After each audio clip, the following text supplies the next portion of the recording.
Alright, what's up everybody? It's your boy Akeem. Welcome to this blog. Here to give you one final blog for the Big Ten Conference in the 2015 college football season. For this preview, I'm here to talk about the Wisconsin Badgers. Now the Badgers went 11-3 last season under the running back Melvin Gordon, who had a spectacular season running the football. He was a Doak Walker Award winner, given to the nation's top running back and the Big Ten Offensive Player of the Year. But they're going to have to play without him this season. He is now with the San Diego Chargers of the National Football League. They're also going to have to play without head coach Gary Anderson. He jumped shift to Oregon State. But they picked up a good replacement in Carl Christ out of Pitt. This is a good coach, and I think this could be another good season for the Badgers, but we will see. I think they have a chance of making it to the Big Ten Championship again.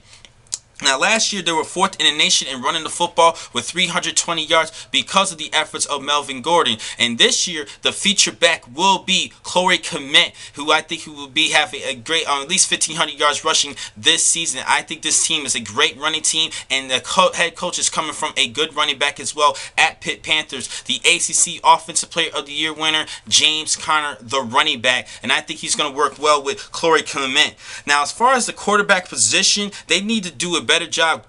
Joel Stave is going to have to do a better job throwing the football and even look like he is a quarterback. If he's at least a mediocre quarterback, I think this team possibly have a chance of not sleeping their way, but pulling off an upset in the Big Ten Championship. I think Ohio State will represent the West Division of the Big Ten Conference. Now, they do have some experience in the offensive line with Ray Ball, Tyler Martz, and Dan Voltz, the center. I think because of that, and they have great leadership, I think that we just fine running the football and giving protection for Staffy to throw the football if he can. He needs to do a much better job, but they do have the return of their top receiver and redshirt senior Alex Eckerson. Now, as far as the defensive side, they've been doing a pretty good job with their linebacking core, with Chris Borland winning the Defensive Player of the Year in the Big Ten Conference 2 years ago, and last season they had a good linebacker who was all Big Ten performer in Derek Laddish. This year, I'm going to be looking at both Joe Schobert as well as Vince Beagle, the outside linebackers for the Badgers defense.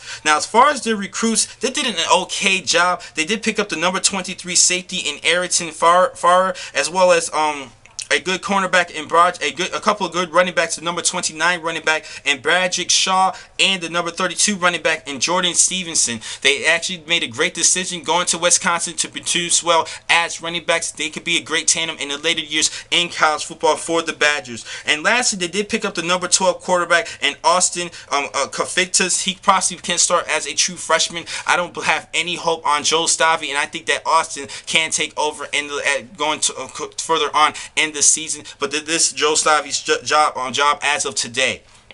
Now, overall, as far as their record, I think they're going to go 10-2 and represent the East Division for the Big Ten Championship. This race is really between, in my opinion, Iowa, Nebraska, and Wisconsin. And I believe that Wisconsin will get the nod over the two remaining teams and make it back to the Big Ten Championship and possibly pulling off an upset against Ohio State. But I told you guys, I think that Ohio State's going to go undefeated and win the Big Ten Championship. But we will see. Anything can happen, and this is what we love about college football, is all the upsets, and Wisconsin can pull off an upset. These two teams, Wisconsin and Ohio State, had some classic matches between the two teams.